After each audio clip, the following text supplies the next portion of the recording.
Okay.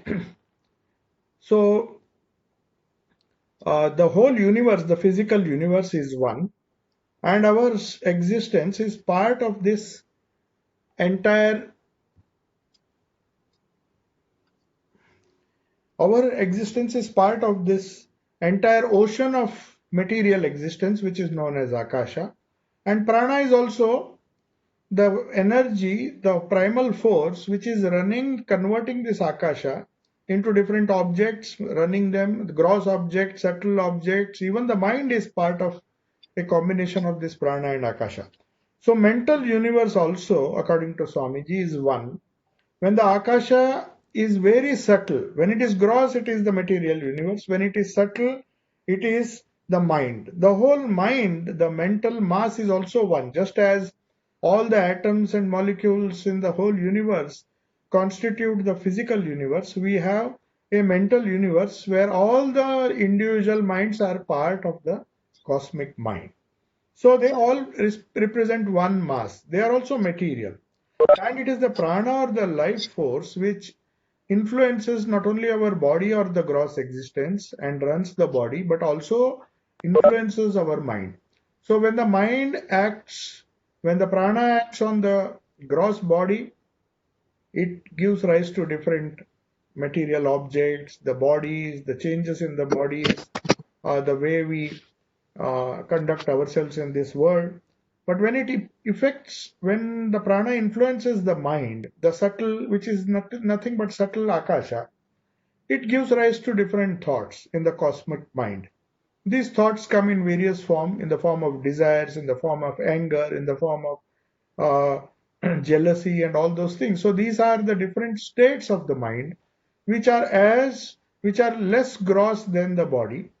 So the effect of the subtle or the fine mind is also there on the gross body.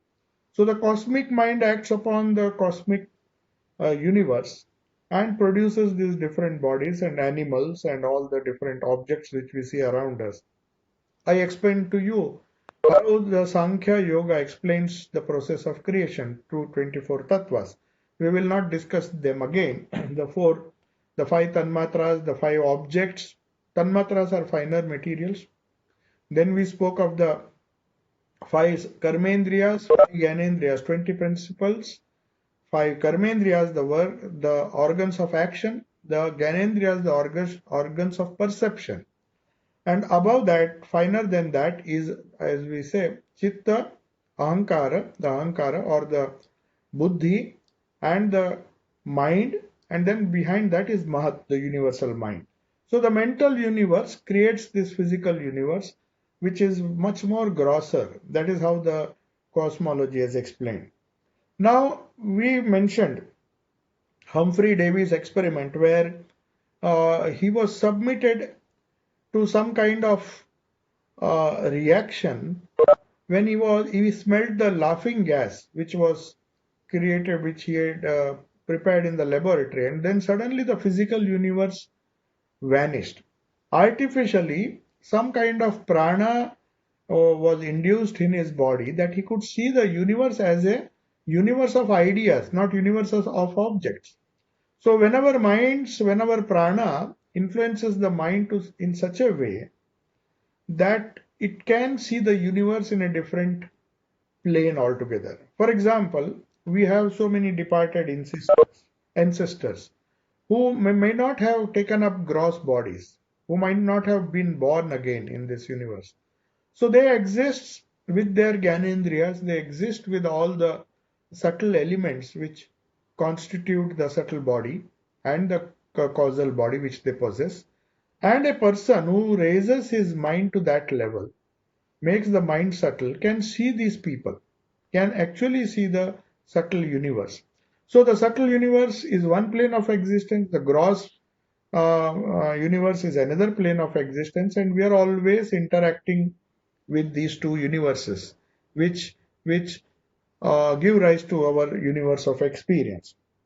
So universe of thought, according to Swamiji, is also one, and according to our Vedanta, is also one continuous unity. Now we come to the next idea, that the Purusha or the Brahman is the substratum beyond all vibrations of matter and mind in both its gross and the subtle aspects.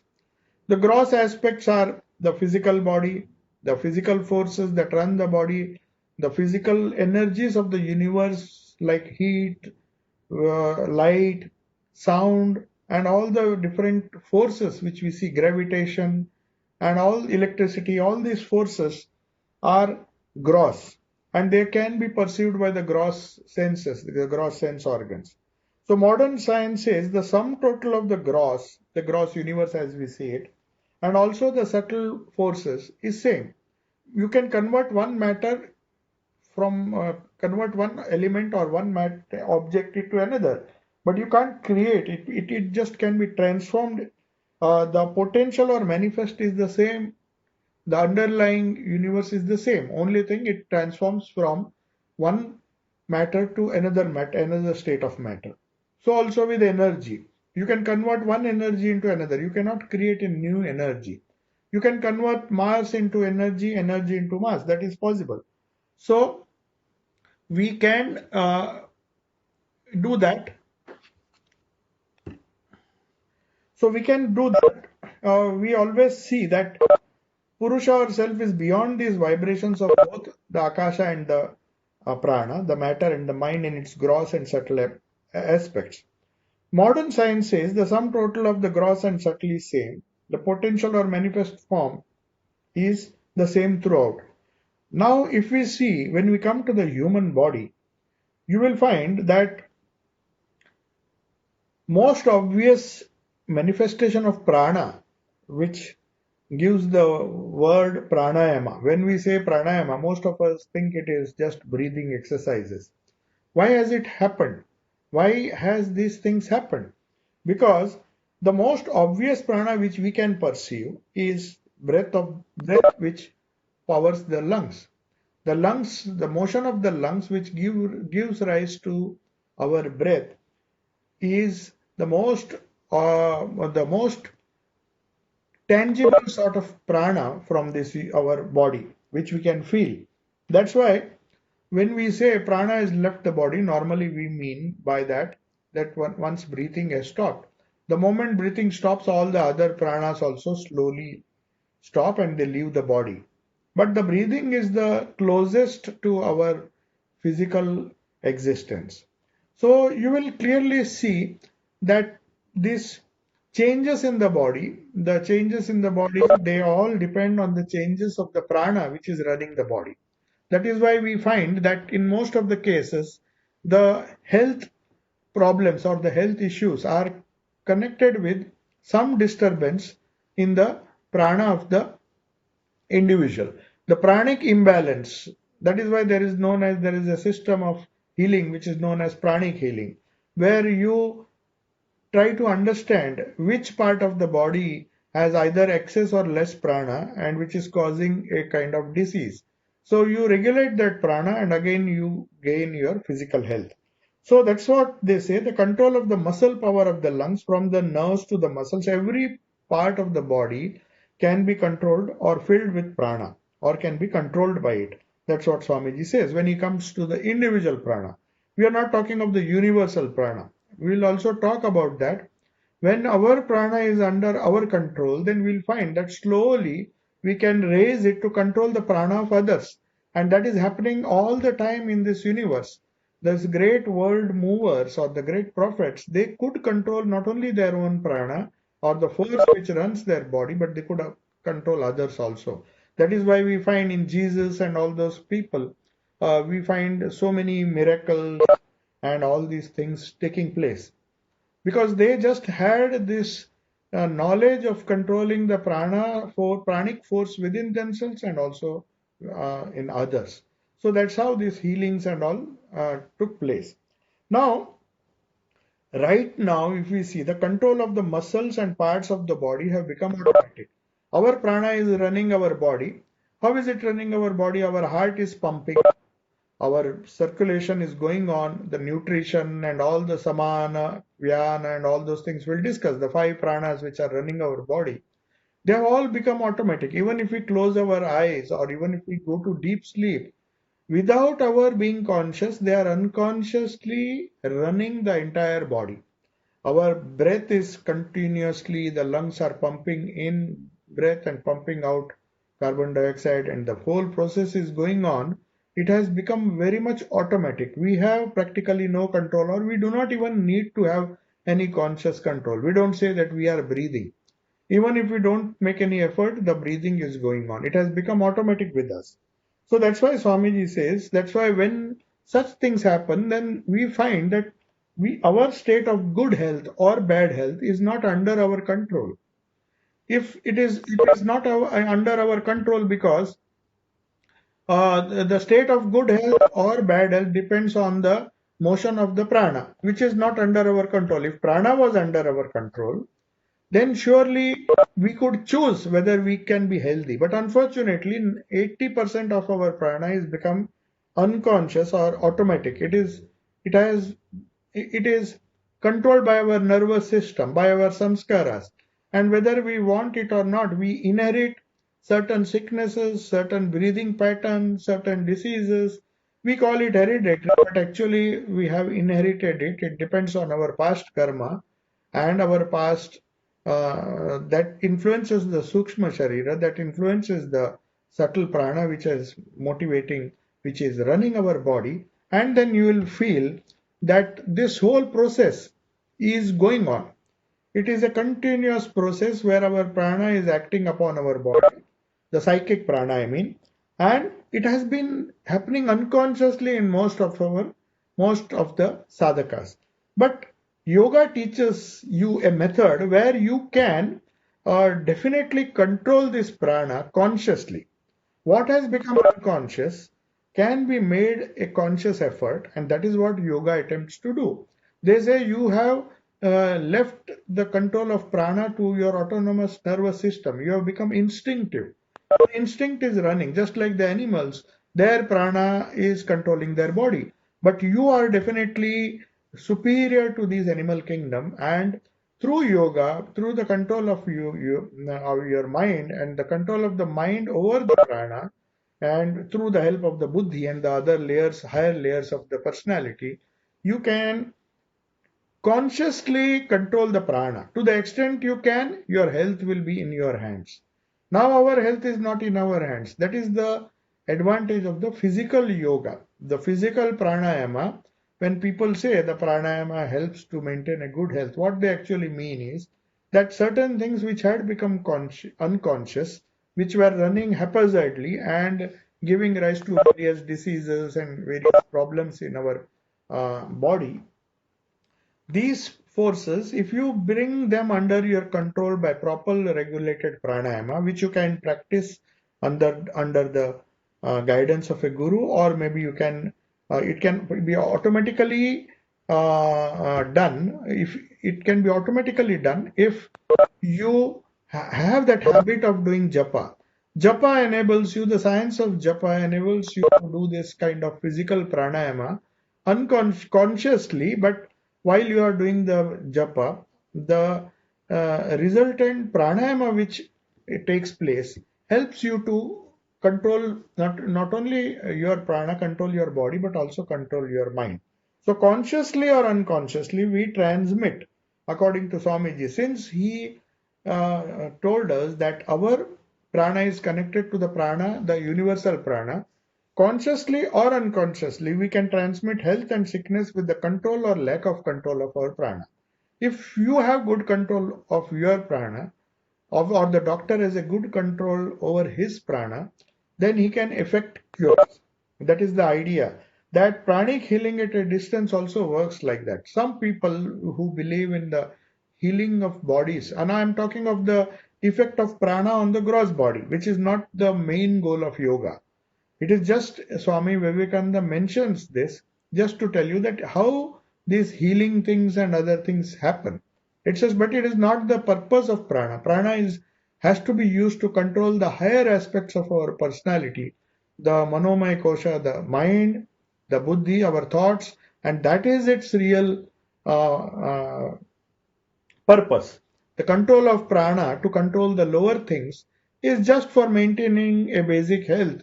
As long as our health is okay, then we don't have to any use. And regulated prana automatically controls our health, according to Swamiji. We don't have to use that prana to control or heal other people. In that way, you are actually wasting your pranic resources, which could have been used to elevate yourself or transform yourself. That's why those people who cannot replenish their prana, and if they do pranic healing, in the process they lose the pranic vitality if they are not strong enough. That's why Thakur used to say, only a person who has that capacity to control the prana of a large number of people by virtue of his own spiritual strength can do it. And only he should do it. Even he avoids. That's why Swami Vivekananda was offered all these wonderful powers. These powers are nothing but manipulation of or the control of the prana to do all kinds of physical healing, mind reading, and all those things. But Swamiji said, will it help me to attain to my goal? Then Sri Ramakrishna said, no. It won't help you to attain any kind of spiritual goal, but it will help you in your secular work. Then Swamiji said, then I don't need it because I don't want to waste those resources. I would rather use my prana, the force which I gather by controlling the prana, to control my mind so that uh, if I can control my mind, I can go to higher and higher states. I can influence the higher aspects of my personality. That's the idea. So Swamiji also gives that faith healing, the so-called faith healing, what happens is there are some people known as faith healers. They were in large numbers when Swamiji went to America because that was a new science when medicine did not work. This faith healing actually worked. So Swamiji wants all the people who believe in this faith healing that it's not just the faith that heals you. The faith healing can work if the faith healer is like Jesus Christ or is a powerful person who has the prana under his control. If he has the pranic energy under his control, and if he has excess of that, and if he can use his compassion to cure people like Buddha, Buddha of course never used it, but Christ and some other people, they used it. But there is a risk that the devotees or the people, the followers may think that this is a very great thing. Actually, healing, physical healing is just part of the function of prana. Has to be used to heal the mind, heal the soul. I mean, one has to rise oneself, transform oneself, and attain higher and higher consciousness by the control of prana. So faith healings works when patients faith, not only patient faith is strong, but apart from that, the prana of the faith healer also should be strong. When Swamiji says then, when prana of a pure man, of a pure sadhaka, who has controlled the prana, has the power of bringing it to a certain state of vibrations, which can be conveyed to others, arousing in them a similar vibration. The gigantic willpowers which we see in this world, these great prophets who influence a large number of people, transform a large number of people from ordinary human beings to great souls. What they do, they can bring the prana into a very high state of vibration. And so great is their power to raise the level of their prana that it catches all others in a moment and thousands are drawn towards them. Now this happens because of their sadhana, because of their power which they have, because they had greater control. All the yogis who have greater control over their pranas can use it to influence the other people. It is not a magic or something like that. It is a perfectly scientific fact which Raj Yoga claims can be done. And that is the real use of that, to use the prana for higher purposes, not just to heal the bodies. So they can influence the mind, and that is how these prophets get their followers and they change people for the better. If they are, of course, good prophets, if they are evil people and their prana is somehow raised and they can control the pranas, they can use it for evil purposes also. But normally, evil people or morally impure people do not have this kind of control over. It requires a great deal of purity, mental purity, physical purity, to become a prophet. So one has to be pure to get this kind of power. That's why Swamiji said, out of purity and silence. Silence means silence of meditation, silence of japa and all those things. Out of purity and silence comes the word of power. So that is why the word of power, the gospel of Sri Ramakrishna, the Bible, the Gita, and all these words are eternally true. They are giving eternal strength, eternal inspiration, because the prana of those people who spoke those words was behind those words. And those words just are not words. They are still ringing in this universe. They are still in the cosmic mind. And they can energize or they can give inspiration to all the people who seek them. If one seeks them with yearning, if one seeks the teachings or the wonderful inspirational messages or listens to them or tries to practice them, assimilate them, then you will find that the power behind those words, the prana behind those words, which has not gone by the disappearance of the physical body of these great prophets, only the Annamaya Kosha, the body has gone, but the prana is still active and it is continuing to influence us. So it is the prana shakti, the power of prana of these great souls, that is creating a great power, creating a wonderful power behind their spoken word.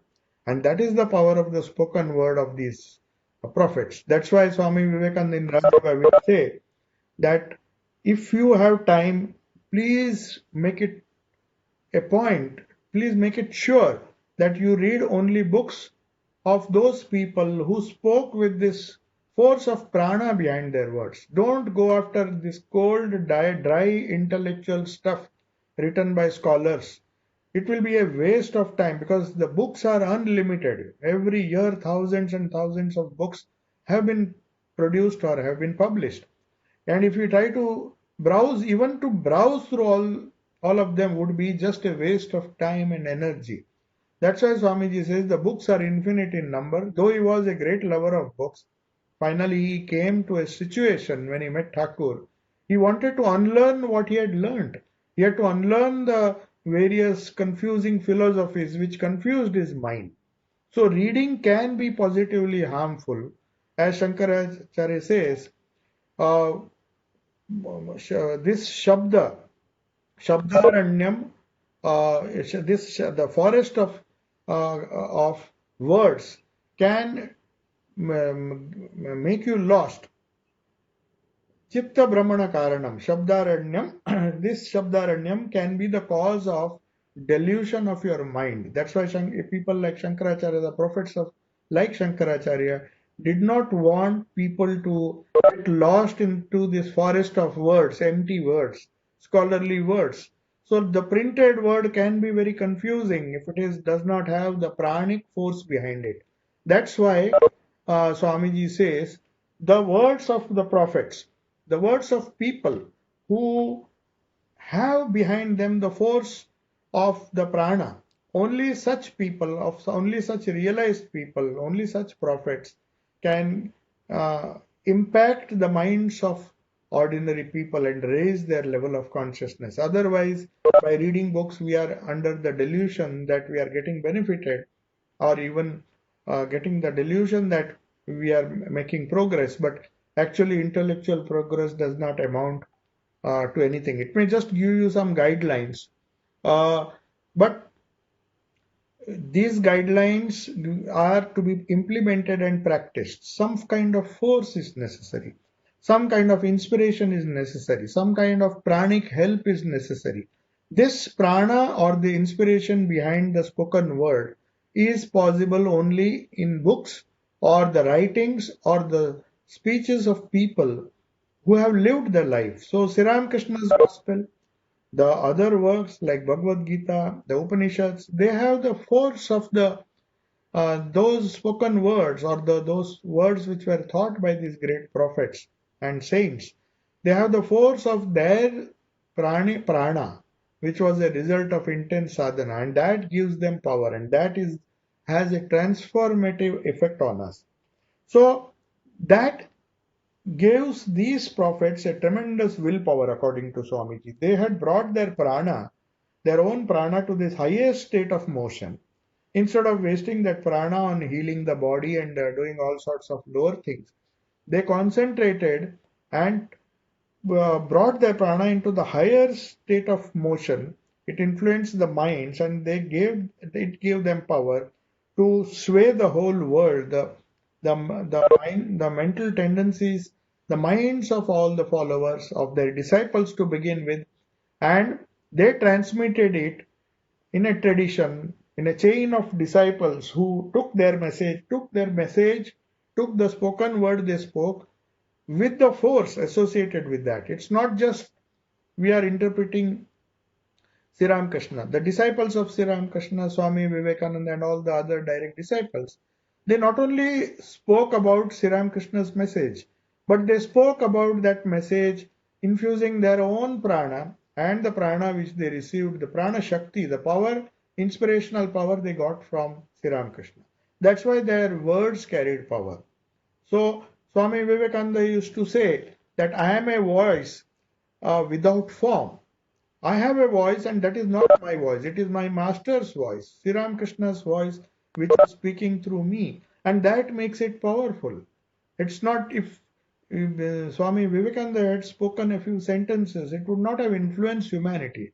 The whole Chicago, the 8,000 people clapped for what? It was his master's voice. It was the voice of the prophet, or the voice of the incarnation, that was Sri Ramakrishna, which spoke through Swamiji. And that gave it a tremendous power which others could not resist. Otherwise, there were wonderful, eloquent speakers on the platform. There was the Dharmadhikari, there was this Pratap Chandra Mazumdar, who was educated in England, and he could speak beautifully. And there were thousands and hundreds of speakers in that parliament of religions who could speak impeccable English.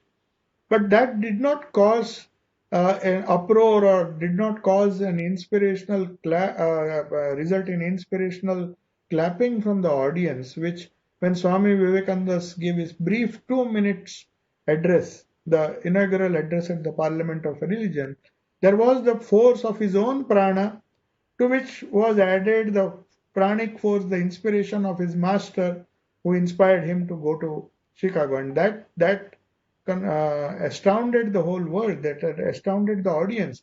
Why are people clapping for this person who, because he could raise his consciousness, so Swamiji says, it gives them tremendous willpower, and that resulted in bringing the prana to this highest state of motion, and that gave them the power to sway the world, which does not happen with ordinary individuals. We have to, through our sadhana, increase the level of our pranic force, and all manifestations of power arise from this control of prana. Now, sometimes Swamiji then comes to the physical aspects of this prana. He says in our body, the supply of prana gravitates more or less to one part.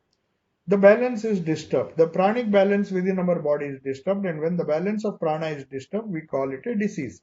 So one of the main signs, one of the important signs of a disease is fever. So the prana vayu, which is responsible for controlling our temperature, it goes haywire when the body is sick, when there is some infection. And the prana, one of the pranas, which is udana, which is responsible for regulating our temperature of the body to a fixed temperature, that is the function of udana vayu, one of the 5 pranas. But when that is disturbed, the balance is disturbed, and Swamiji says there is the symptom of disease. When we have fever, something is wrong with the udana vayu. Then we have to see what is, we either through medicines or through different systems of medicine. Swamiji says allopathy, homeopathy, and different pranic healing. There are hundreds of methods, Ayurveda.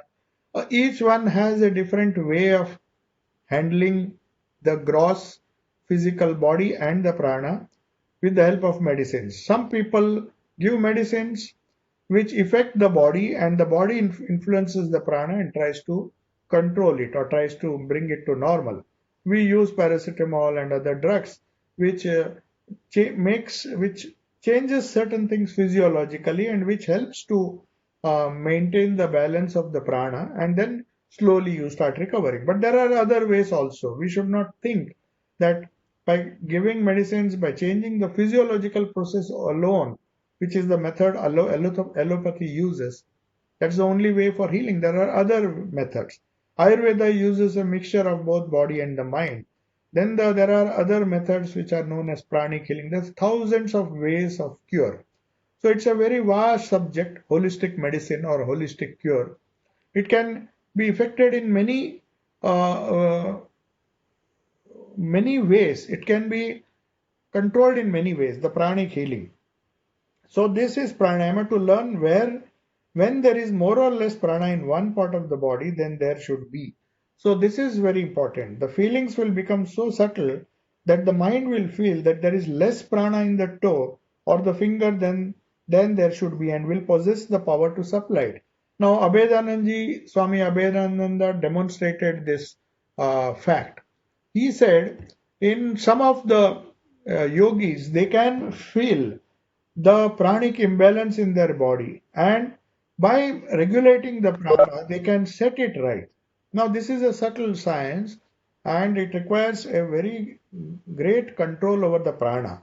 So this is one of the possibilities which we say uh, is the effect of the control of prana on our body. But the control of prana should be used for controlling our mind more than the body. So Swamiji says when a man is meditating, when a man has concentrated his energies, he masters the prana that is in his body. That is one aspect of it. But when a man is meditating, he is also concentrating the prana, but in a more subtle way and in a more useful way. So that is the real uh, purpose of prana, to control the mind rather than control the body. Otherwise we'll get stuck at the body level, and we will do yoga and pranayama just to create healthy bodies, but with a very unhealthy mind. A healthy body with an unhealthy mind is equally bad, because the mind is disturbed, then what is the use of a good body? So the prana, the force of prana, the control of prana according to yoga, Patanjali's yoga, should be used for both having a harmonious body and a harmonious mind. The ideal of yogi, the whole science of yoga is directed to the end of the teaching, to the end of teaching men how, by intensifying the power of assimilation of this prana, to shorten the time for reaching perfection. So now what is perfection?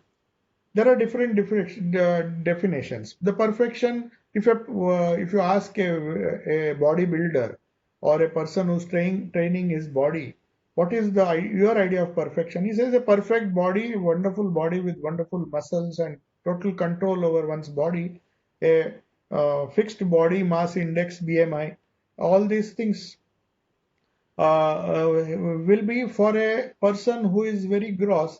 For him, that is the perfection. But the science of yoga does not deal only with the body.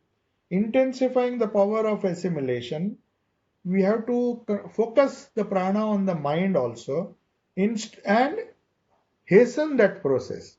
Now the mental development which we see in every human being takes a lot of time. He has to pass through the different grades of schools, and then it takes a lot of time even for intellectual development. So also in spiritual development, it may take years and years of pranayama, of mantra yoga, of japa, of karma yoga, of bhakti yoga, and all these things. Uh, all these things will take time, but yoga has the capacity to hasten this process. Yoga has the capacity to hasten our mental development, and that is what all the great prophets and saints and seers of the world they did. What they did was, in one span of life, they lived the whole life of humanity. Sri Ramakrishna practiced so many sadhanas. He got perfection in each of the sadhanas in a few days. What took his guru Totapuri to get Nirvikalpa Samadhi, to attain the final goal of Advaita Vedanta, 40 years of intense sadhana. He found to his surprise that when he gave that showed that sadhana to Sri Ramakrishna, in just 3 days, he could reach that same state of Nirvikalpa Samadhi. 3 days of training and 3 days of meditation were enough. And it surprised Totapuri, because he said it took me 40 years to reach to this state. So what has, according to Swamiji says, these yogis or these prophets, they live in one span the whole life of humanity. All the different sadhanas, the Vaishnava sadhanas, the Shaiva sadhanas, the different sadhanas, 64 tantras, which Bhairavi Brahmani, Vaishnava tantras, the Shaiva tantras, the Shakta tantras, I mean, and the other sadhanas which Bhairavi Brahmani taught Sri Ramakrishna. It took hardly a few days for Sri Ramakrishna to attain perfection. How that was possible? He says, in one life they perfect themselves because of the power of the prana, or the concentration of their mind, and which results in concentration of the prana on one particular object, on one particular pursuit, on one particular sadhana. The more intense it becomes, Swami Vivekananda himself showed this wonderful ability to browse through the books and remember what he had read. Once he had read, he had a tremendous memory. So the ability to control one's mind, the ability to grasp or assimilate these ideas within a short time, all depends on how we train our prana. To the extent we learn to control and train this prana and use it for good purposes, Sri Ramakrishna Swamiji says, if one can perfect oneself in any field, including spirituality, of course. So the way is shortened for these prophets. They don't have to wait for years or lives together like ordinary human beings to attain to this kind of concentration, level of focus, the level of assimilation they exhibit enables them to gather knowledge, especially the higher knowledge which results in spiritual progress. They can traverse those things very quickly and in one life. That's why Swamiji remarked about his Guru Sri Ramakrishna when he said that in one life he lived the life of all the prophets and saints of the past, all the sadhanas they practiced. 3,000 years of spiritual life of millions of Indians, hundreds and thousands of saints who lived during these 3,000 years, the spiritual life of all of them, he lived in this one short life of 49 years, 50 years almost. That is what Sri Ramakrishna was able to do because of his longing, his intensity, his sincerity of purpose, his capacity to focus the prana on his mind, on his buddhi, and all the faculties which one has. So, and it is not Sri Ramakrishna told Narendranath, don't think that this is possible only for me. If you try, you can also see God, you can also attain to spirituality. So, in 5 minutes, I have to conclude because I got a warning that we are completing 50 minutes. So I will log in again and I will admit all of you. All of you have to log in after 5 minutes. This session will continue for 5 minutes. I think there are about 64 people right now, and this meeting will end in 5 minutes. So once it ends, you log in again and you will find that I will admit all of you just as I did 50 minutes ago. So that is why this science of yoga, Swamiji says, results in intensifying the power of prana to control one's own destiny, to transform oneself and to transform others. Now, what is pranayama? What is the role of pranayama in spiritualism? Spiritualism is not spirituality. Spiritualism is the capacity to see subtle beings. Now, some people say they see ghosts, they see people even after they are dead. How does this happen? Is this psychic phenomena scientific? So Swamiji gives a wonderful explanation which we will discuss after a few minutes. He says we have these 5 senses and we see the world in a one particular way.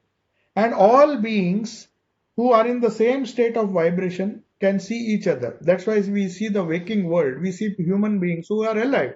We don't see dead people. We don't see people who have left the gross body. That requires a different kind of senses. different kind of fine vibration of the senses, which can see the tanmatras, which can use the Gyanendriyas to see the fine tanmatras.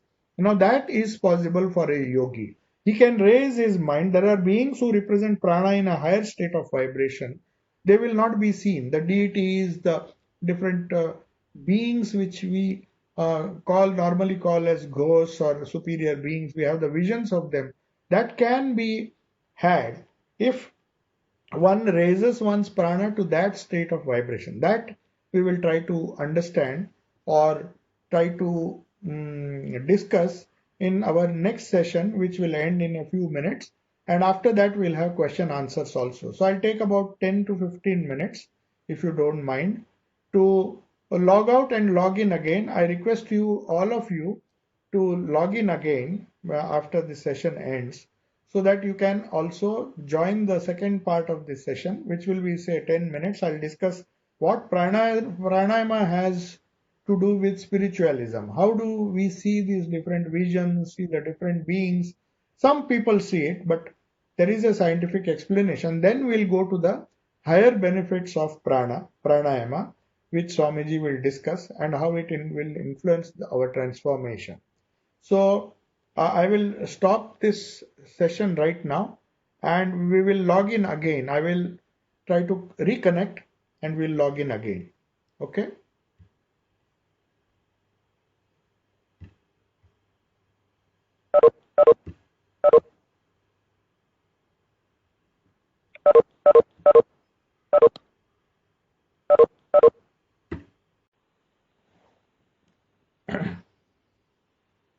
So now people are entering. We will begin the second session. Maybe for 10 minutes I'll discuss what prana has to do with the phenomena of spiritualism as opposed to spirituality, which is trying to enhance our consciousness. That is one role pranayama plays in spirituality. But there is another possibility which Swamiji is just discussing, not to encourage us to practice that, but just to say that this is also a scientific phenomena which we observe. When we hear that there are certain people who can see ghosts, who can see visions, who can see people who are no longer in their physical bodies, we are surprised. We believe, how can it be?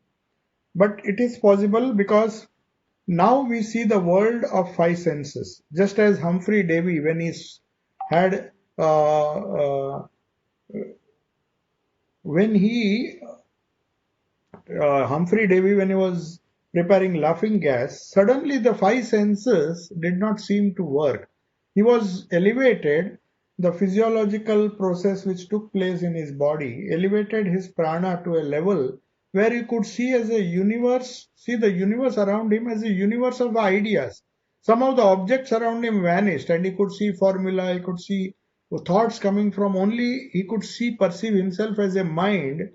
He had raised unconsciously or by accidentally had raised his consciousness to the level of the mind, and as a result what happened was that he could no longer see the universe of five senses. So that's why Swamiji says we have five senses and we represent prana in a certain state of vibration.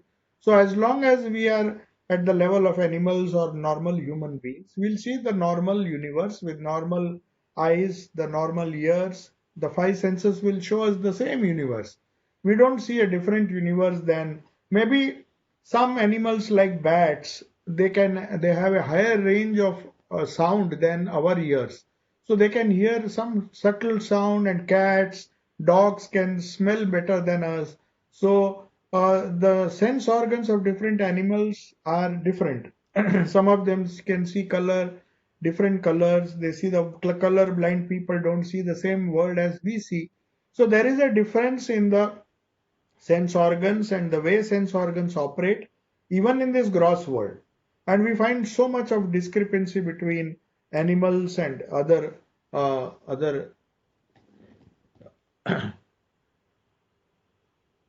The meeting is locked. Hello.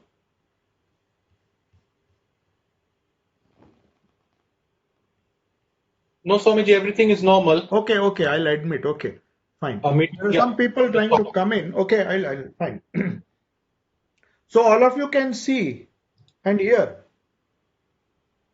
Yes, Swamiji, Yes, okay. potentially. Then I'll continue. You please tell me if something is wrong. Okay. Okay, Swamiji. Meeting is still logged. It's coming up Okay, as. okay. Only I have to admit. Yes, fine. Now Yeah. 53 people have come, so they are all slowly coming, and I'll admit them as and when they come. Hmm? Yeah, that's fine. So all beings in the same state of pranic vibration will see one another. Now, for example, somebody has just died. We normally say he is living in a subtle body. The gross body has been as gross body has died, and the subtle body he continues to live in the subtle body. So in that state of vibration, that state of vibration, he'll see the subtle bodies around him, but he won't see the gross. I mean, he doesn't have those five senses which are needed to see the gross universe. They can read the mind of the subtle beings of the gross human beings who have a subtle body, and they can interact with them. That's why we get the memories of the people who have left their body. We sometimes even see them, but it is very difficult to interact because they don't share the same state of vibration. It is like trying to communicate with two mobile phones which don't share the same frequency. We are not tuned to that signal. If once we are tuned, we can catch the vibrations, we can see the video, we can see the audio and all those things. So we have to get that Wi-Fi signal. So similarly, in the human body also, each human body represents a certain state of vibration, and all beings, if they are in the same state of vibration, they will see one another. So also the bats, for example, they have a sixth sense. They have a very high sense of sound, and they can identify objects in the room through their sound. Not they don't have to see them. Their hearing is so sharp that they can avoid objects. They get a reflection of their sound which they emit, which our normal human beings cannot hear. It is that frequency is beyond the frequency of the ear which can catch it. So if there are beings who represent prana in a higher state of mind, uh, in a higher state of vibration, they will not be seen. But if you are able to raise your prana into that state of vibration, you can see those beings as well. So all are, but one thing is there, all beings, whether we are living in our body, whether in this idea of spiritualism which Swamiji is giving us, he says all are parts of the same ocean of prana. Though maybe we may be living in different planes of existence because of the varying vibrations we have, they differ only in the rate of vibration. People with a certain state of vibration which takes the help of the five senses, see the gross universe, see the gross body, see the gross animal, see the gross plant, sees the whole world in one particular way. But if we can change the vibration, then we can see the deities like Sri Ramakrishna could change the state of his vibration and have these visions, have this wonderful access to the universal vibrations, which he could shift his level of existence from one plane to the other. That is possible only for saints and these yogis and these prophets. If I can bring myself to a quicker vibration, this plane will immediately change for me, for the yogi. I shall not see you anymore, you vanish and they appear. All this bringing of the mind into a higher state of vibration is included in one word in yoga, and that is samadhi. Now, samadhi is a state where we go to the highest plane, and just coming down from that nirvikalpa samadhi, you can see people at different levels of existence. That is why Sri Ramakrishna could see the different visions. In the gospel, we have cases where we have conversations which M has recorded, where Sri Ramakrishna says, after coming back to samadhi, that I am seeing certain visions. How can I explain it to you? He's trying to explain what he saw with his subtle state of vibration his mind was. He could see the visions, he could see the beautiful explanations of these experiences of the Vedanta which he saw. If you see the gospel, it is full of record of such experiences which Sri Ramakrishna got at a very high state of vibration of the prana. And when he came down to our level, to the people around him who were not able to see the visions he saw, he could convey to them through his words some hint. He could give some hint, but he used to always tell, unless you have this experience yourself, you cannot understand what it is. And he used to give this beautiful parable. He used to say, some people have heard of milk, some people have seen milk, some people have tasted milk, and some people have assimilated milk. So these are the four levels of existence. Some people have just heard of spiritual truths. They have just heard of milk. They have not even seen milk. That's like the intellectual people who just go on reading books, a lot of books. They know what Buddhism is, what this is, what that is. You ask them, they can tell you anything in the universe. I mean, they are so well read that they are encyclopedias, moving encyclopedias, and they can tell you what this Vedanta is. And we think they are very intelligent people. No doubt they are intelligent, but it is like knowing about milk. You can give a big lecture on milk without even having tasted it. So that's why Sri Ramakrishna makes fun of such people, such dry knowledge, that they have not tasted milk, they have just heard of milk, they have not even seen. But there are certain people who have assimilated to a certain extent some of the things which they have read. They are more serious, they don't read too much, they try to assimilate what they have read. And they have perhaps seen milk. Seeing milk is like having a slightly higher experience through buddhi, not through the mind. Through the mind, if you try to understand certain things, manomay kosha, it is one kind of experience. Oh, we think we have understood Vedanta, but when we get a small glimpse of what the experience of Vedanta is through our buddhi, then we can say we have tasted milk, or we have seen milk, not tasted milk. But when we get a deeper experience, Sri Ramakrishna says, it is like not only seeing the milk lying in front of us, we take the glass and sip it, and you will find that milk tastes. You have not only heard about the milk, you have not only read about Vedanta, but you have experienced this Vedanta by tasting a little bit of it. That is how a sadhaka grows in spirituality. And when finally, after repeatedly taking this milk, it gets digested or assimilated, it becomes part of his body, part of his physical existence, then we can say the milk has been assimilated and he has digested that milk. That is what Sri Ramakrishna means when one gets an experience of samadhi. When he comes down, he can convince the person who has just heard of milk or even seen milk or even tasted milk to give them the higher experiences which happens after digesting that milk. So this bringing of mind into a higher state of vibration, pranic vibration, is included in this one word of yoga.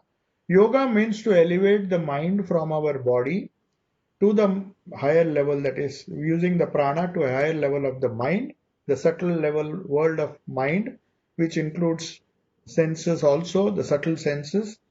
Then you go up, level up, we go to the level of buddhi. This is a still higher state of vibration. And with that intelligence, you can perceive things in a different way. When Sri Ramakrishna said, I can see these visions, actually he was seeing from a higher plane of existence. And all these things are inferior to the state of nirvikalpa samadhi, which is still beyond all these visions and experiences.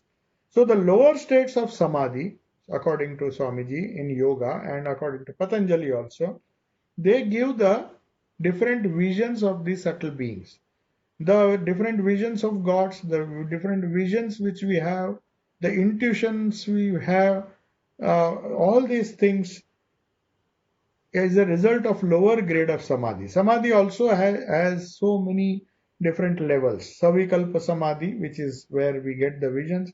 Then there is nirvikalpa samadhi, savikara, nirvikara. There are so many categories of samadhi. But below the highest grade of samadhi, which is nirvikalpa samadhi or nirvana, we see the real things. We see the subtle things.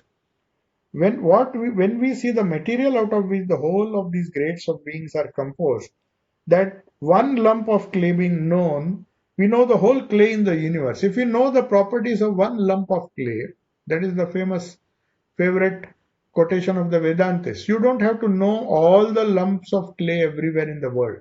If you know what clay is and what that lump of clay is like, then you know the whole universe. That's what they say.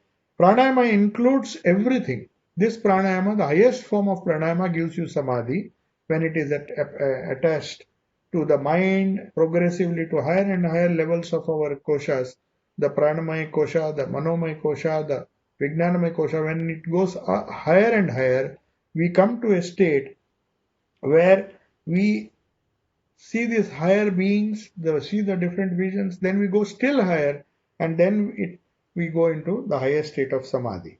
So now this is what yoga is all about, the control of prana. Now prana, Swamiji is trying to make a distinction between physical science and spirituality. He says, what is physical science?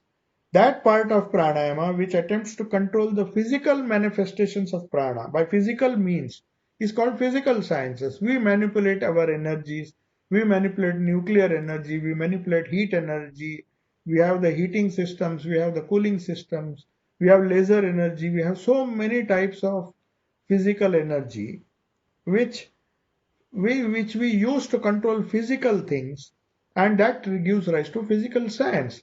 Physical science, electricity, and all these different forces mankind has been exploiting and using it for its benefit. We get the science which is known as physical sciences. But that part which tries to control the manifestation, or which tries to control the manifestation of the prana as mental force by mental means, is called Raj Yoga. So the difference between physical science and Raj Yoga, or the spiritual science, is only this much. What physical science does is, physical science attempts to control the prana which manifests itself as physical force, which can control the different materials in this universe by physical means. That is what is known as that part of pranayama. That is also pranayama. When we are controlling the body with the help of our breath, we are doing the physical pranayama. It's a part of physical science. This yoga is a physical science, though we would like to call that yoga as a spiritual science, but it is a physical science because we are manipulating the physical body with the physical breath which we can perceive with the lungs. So it is no doubt a subtle force, but at the same time it has a gross manifestation.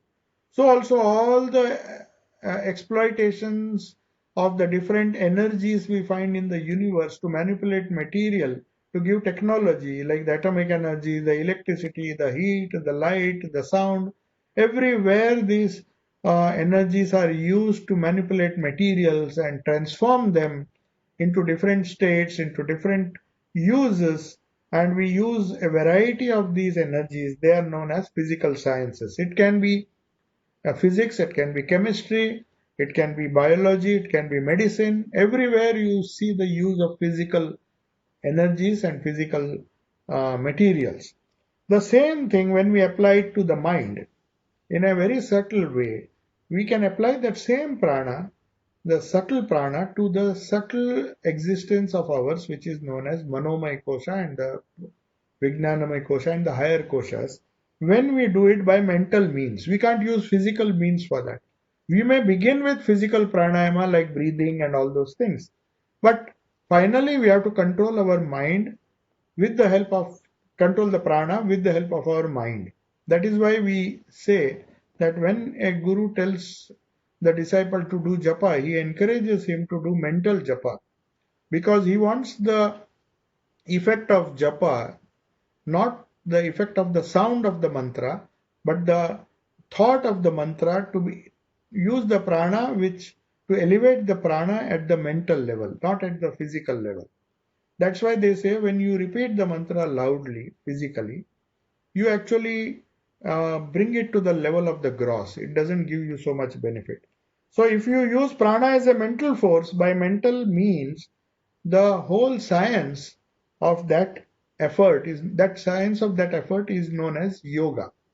That is known as Raj Yoga. So Swami Vivekananda makes the difference between physical science or the material science and spiritual science as one trying to control the manifestations of the prana by physical means, which is physical science technology, and that part which controls the manifestation of the prana as mental force by mental means is called Raj Yoga.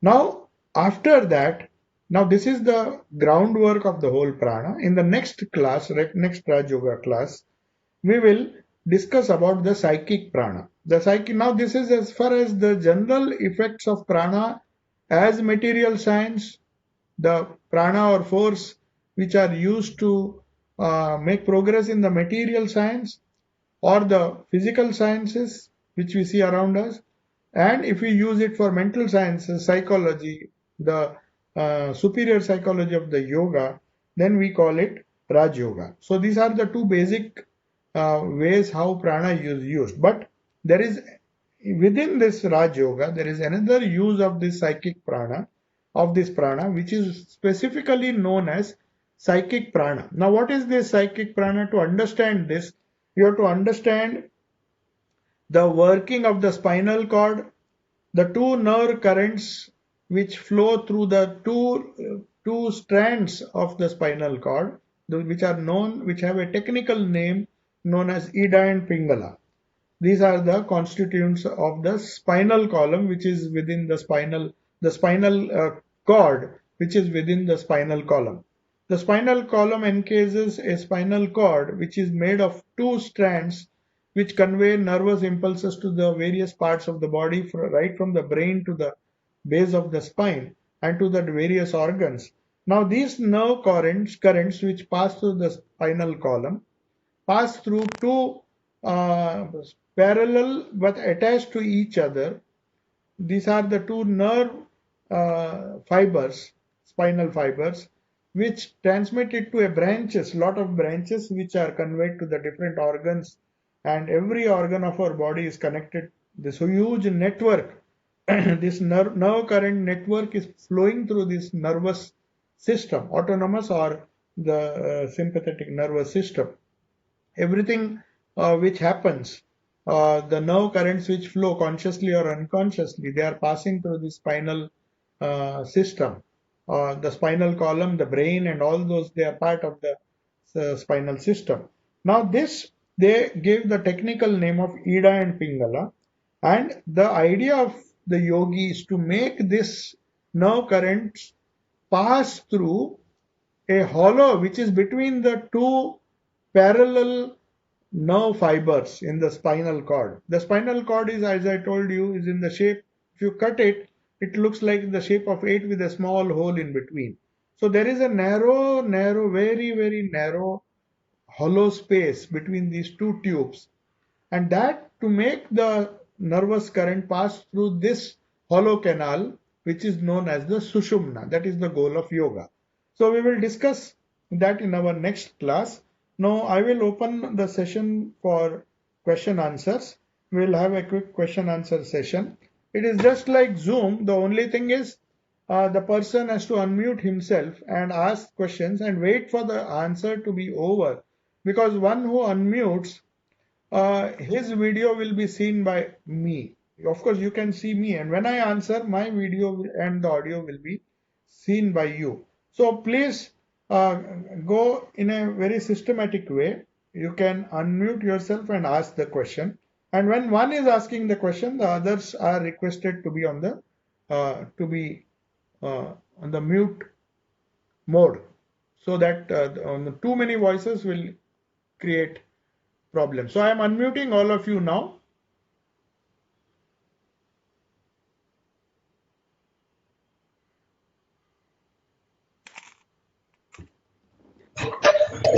Yes. One after another, please ask the question. Yes, Professor. And after asking the question, just keep it so that I can answer, so that people can see it.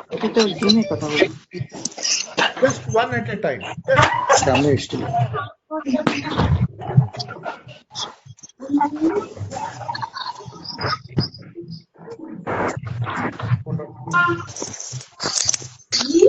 Please repeat your name. Please tell your name before asking the question.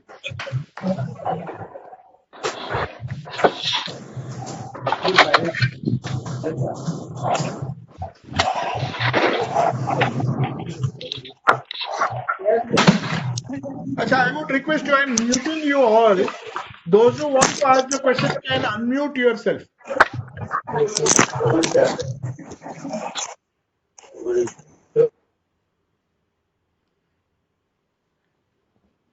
Please unmute yourself and ask the question.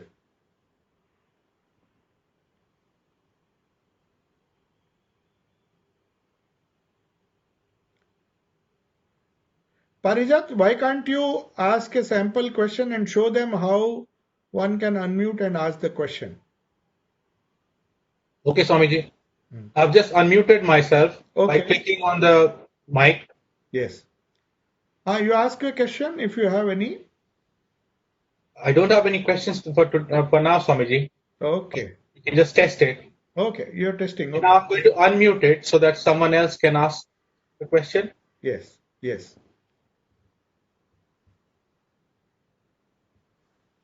I don't think there are any questions.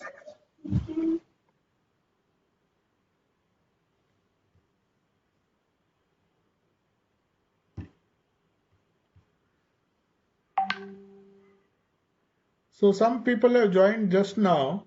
I'm still admitting there are about 52 participants. Now, just for the people who have entered just now, maybe a bit late, I would request any one of you who wants to ask the question based on what we discussed to just start speaking, unmute yourself and start speaking. Then I can hear you.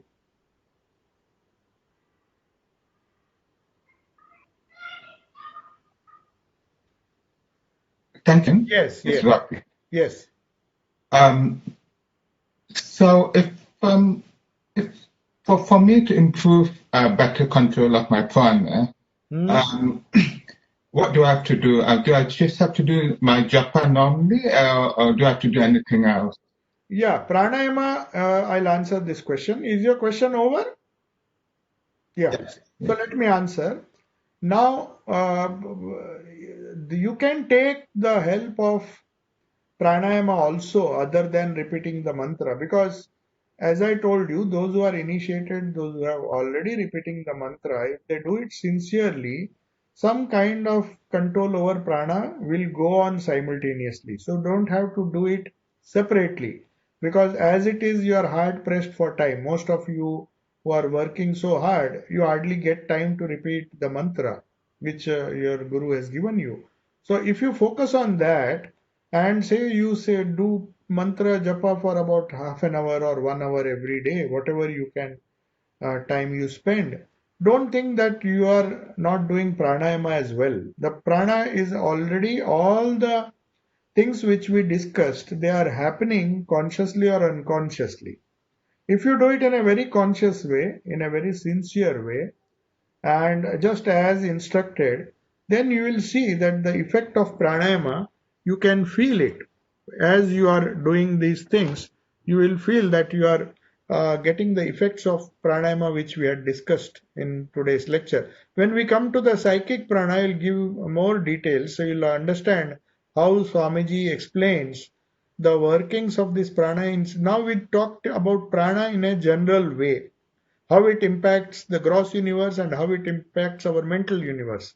So Swamiji made two clear distinctions, that in one way we are making material progress, physical science is making progress by manipulating this prana, but that is the physical way of handling the prana of the universe. But there is a mental way which we use in influencing our own minds with the or impacting it with the control of prana. Now that is more important for a yogi because it takes him to higher and higher levels. So you are already going. There is no need to do pranayama separately as far as I know, because you need a specialist to teach you the different breathing techniques, which Swami Vivekananda also does not encourage. So you don't have to do anything except for practicing the sadhana, which you are already doing, I believe. Okay? Um, Yes. do we need to have to be necessarily initiated to do the. No. There are various ways. Shall I answer? You finish your question first. Yeah, that's all. I just wanted to know whether we have to be formally He was asking because he is initiated. Now, if you are not initiated, then there are many ways of doing this pranayama consciously or unconsciously. One is you can go to a yoga teacher who is an expert and who is really achieved some level of spiritual attainment, which may be difficult because most of the people use pranayama. If you want to solve some physical ailment or some health issues, then you can go to other gurus who are experts in that. I mean, other yoga teachers who can help you. But that is at a very basic level. But if you want to control the prana at higher levels, then you have to do some kind of spiritual practice which is natural to you. It can happen through the repetition of this Maha Mantra. I mean, there are many mantras which you can, the traditional mantras which you can repeat, and you can even, if you think God is your own guru, and if you have faith in him and faith in his mantra, then you can repeat it even without a guru. So initiation is not an essential condition for spiritual progress, but they say it is easier. It is easier to do pranayama if you have a regular, a regular initiation from a guru. That is what our tradition says. Now, how effective it is will depend on the faith you have. There are certain preconditions also. You just can't go to. There are some people who go to different gurus and try to take initiation from all of them and keep on trying like that. That will not help. That will not surely help because you can't be digging well in different places. You have to dig in one place and go deeper so that you get water. That's what Sri Ramakrishna used to say. So before choosing a guru, one has to be very particular and one has to exercise as much caution as possible. And once having done that, you have to stick to that method of repeating the mantra so that you get the actual benefit. But it is not essential, but it may be good for some people in some circumstances, provided the other preconditions are met. They have to have faith in the guru, they have to have faith in the ishta. So wherever your faith is, you can go and maybe try the best possible way. But it is an easy way, surely. It may like not be essential, but it is definitely easy because pranayama and all those things are included in that. chanting Mahamrutyunjaya mantra and things. Yeah, but then you have to stick to one, You chant different mantras in different times of the day. Of course, you'll get different benefits, but you can't focus on one. The idea of Ishta is to choose one path over the other path so that there is intensity. Now, there will be extensity. Extensity in the sense you'll be doing so many things. That is fine. But if you want depth or if you want intensity, then you have to dive deep. As Sri Ramakrishna says, you may dive for 10 meters every day. That will give you some kind of joy and some kind of benefit. But if you really want jewels or gems which are in the bed of the lake, then you have to dive deeper. So it all depends on what you want, what is your goal. So if you do it in a very scattered way, then the benefits are also scattered. If you do it in a very systematic way, then it is much better. That's the idea. But you can do anything. There is no limit to that. People keep on trying so many things till they are convinced of the efficacy or they have faith in one. Now they will keep trying. That's fine. Something is better than nothing, Otherwise, people don't even try. So one has to be continuously up and doing and do whatever he feels or he or she feels will. But anything done repeatedly involves some kind of pranayama and that is beneficial. Okay, but it has to be done repeatedly. Whatever you repeat, make it a habit to repeat. Some people do Gayatri mantra, but they have to stick to that. Okay. Anybody wants? Okay. You told us about 4 types of knowledge, Maharaj, where you said, Thakur said about hearing of milk, Yes, seeing milk, tasting milk, and digesting milk. yes, yes, And when you said hearing of milk, you gave us the parallel of intellectuals having just read the Vedanta. That yes, is like yes, hearing of milk. yes, yes. Hearing. Similarly, the other three, Hearing Maharaj, or can you give reading, the it is the same parallels? thing. They might have heard lectures also, Amita. It's not that they've just read. There are some people who keep on listening to lectures. They're fine. You can even hear about it or read about it. It both are included. Okay, then next. So that is the first one, hearing of milk. So Yes, the seeing, tasting, and the drinking and digesting, the other yes. three. Can you give me the parallels about, as you said, the Vedanta? Okay. So the tasting, as I told you, Sri Ramakrishna himself gives us the example. The sadhakas are of four types, as you said. He classified these four types of knowledge, four types of levels of knowledge. You can't say they are different now. They one leads to the other. It's like Yeah. going from first standard to second standard, like that. You just get a promotion in the sense you understand better and better and have more and more experience. So at the first stage, what happens is you get a clear intellectual conception of what Vedanta is, what Brahman is, what are the 24 tattvas, how the soul is reborn, and all these things. So that it can satisfy your curiosity. To an in person who has never heard of milk, at least he hears of milk. So he knows there is a thing known as milk. Now, there is a thing known as Vedanta. There is a thing known as spirituality. Okay, he has known it. Now he has to be a bit more serious. And knowing all these things, he has to stick to certain things which he knows. There are many things he has known now, but possibly he can't explore everything. So he has to stick to one thing and try to see it. He has just heard it, but he has to see it. Seeing means he gets a kind of glimpse. It cannot be explained in a very gross way. It is like developing some intense faith in that. Intense faith means you have read many things now. You have read Buddhism, you have read Vedanta, you have read the different schools of Vedanta, but somehow you take a liking to a particular path which you think will suit you. That is known as seeing milk. So you come closer now, you are seeing things in a much better light, you are practicing it, and then when you taste it, what happens is you have chosen a guru, or maybe you have chosen some god or Ishta, and you are practicing that, or you just follow the founder of that school or that school of Vedanta, and if you are a Gyani, then you practice it, and then you get a little experience that is like tasting milk. Means you get a real experience. When you see, you develop that compassion. When you see, talk of empathy, you find that in your life you really sympathize for different people, you empathize with different people. Then you find, oh yes, Vedanta is true.